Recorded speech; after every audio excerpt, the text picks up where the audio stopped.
The man who bought the gun used to kill Chicago police officer Ella French will spend 2.5 years in prison. A judge handing down that sentence today. WGN's Christine Flores has reaction from Officer French's former partner, who had been seriously wounded in that shooting.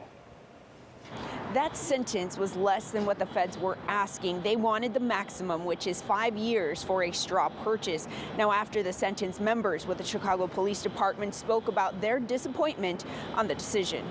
Although we respect the decision of the judge in this case, to say that we strongly disagree and are extremely disappointed, all the people behind us, would be an understatement. Today, Jamal Danzy of Hammond, Indiana, was sentenced to 30 months in prison.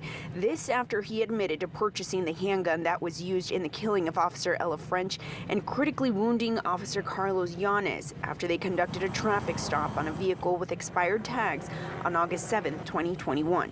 So sickens me that, the sentence was only 30 months. It should have been more than 5 years, but we were asking for the max.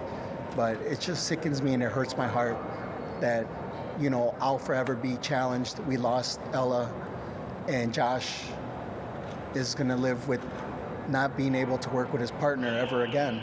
In a courtroom filled with Chicago police officers, Ella's mother, Elizabeth, shared the last conversation she had with her daughter, where they talked about vacation plans. Elizabeth then turned and faced Danzy, telling him that his choices took her daughter away from her forever. I'm going to tell you right now, this sentence was wrong.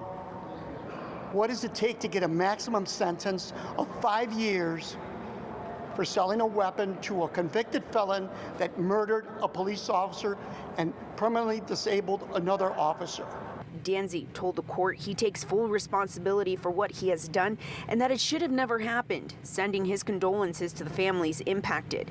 He purchased the gun from a licensed dealer in March of 2021. He later admitted to buying it for his friend Eric Morgan, who couldn't purchase the firearm because of his felony record. Eric and his brother Monty Morgan have been charged in connection with the shooting. Both are awaiting trial. Before handing down his sentence, Judge Robert Gittleman said he felt the grief and anger within the courtroom, but that anger and grief lead to vengeance. We believe that the maximum sentence in this case was appropriate, and I believe we missed an opportunity to send a strong message. Danzy had no prior criminal record.